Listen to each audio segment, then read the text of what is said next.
Hello, my name is Lemuel Ureg and welcome to a video all about the Wolff-Kishner reduction. We'll also be showing you imine formation, or the formation of an imine, because that is a very important step in preparing for a Wolff-Kishner reduction, especially if your starting material is acetophenone like ours is. Acetophenone will react with hydrazine and an H+ to form the imine.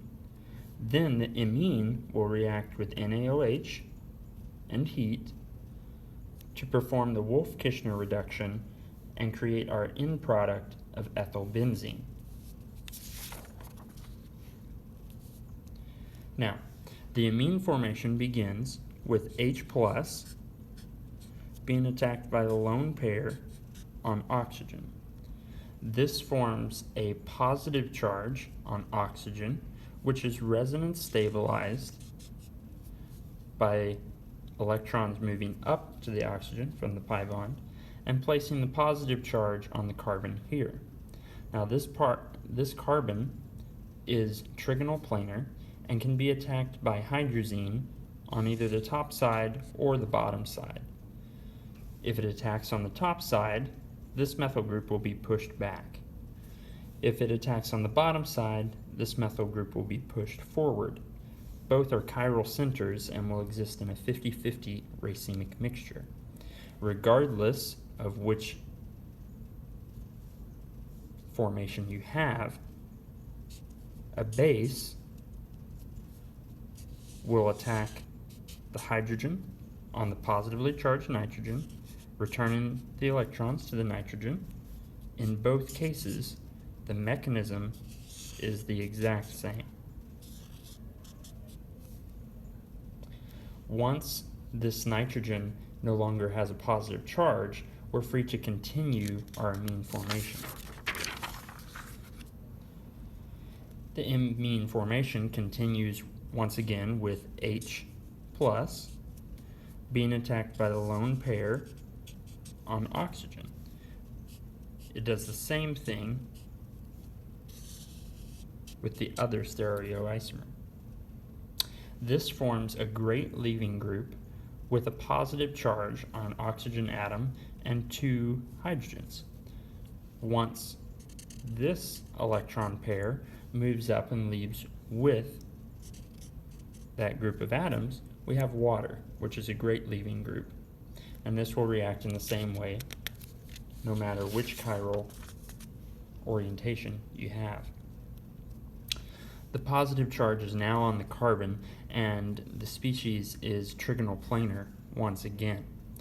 That positive charge is resonance stabilized by the lone pair on nitrogen, removing the positive charge to the nitrogen atom.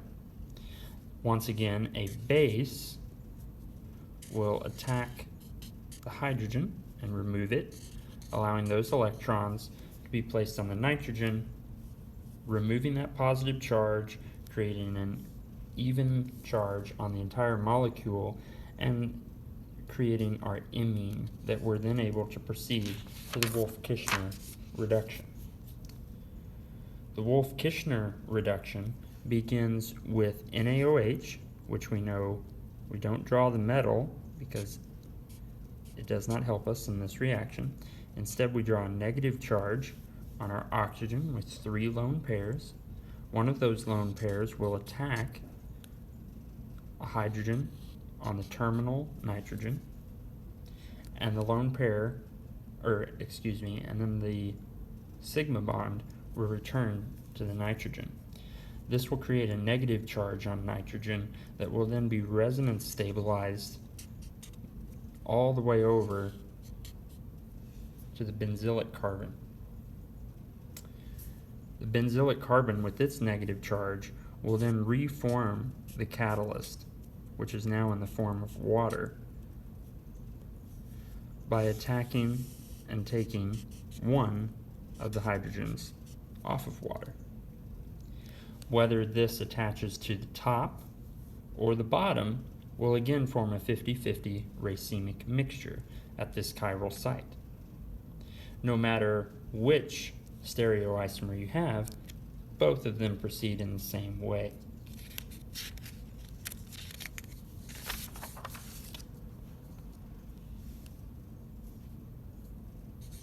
NaOH, which was just reproduced, will now attack the second hydrogen atom on the terminal nitrogen and again create a negative charge on that nitrogen. This time, when the lone pair forms a pi bond once again, it will cause the leaving group diazine to be formed on both stereoisomers. So once again we have NaOH.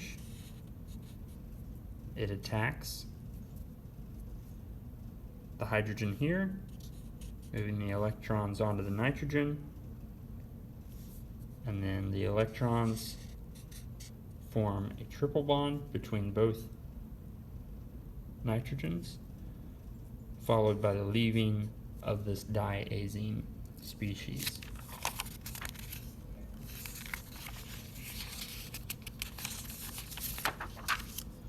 Once diazine is left,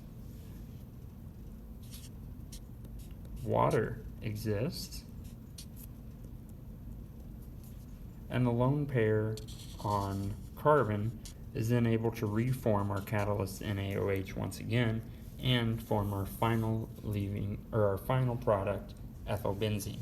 Thank you for watching, and I hope this helps.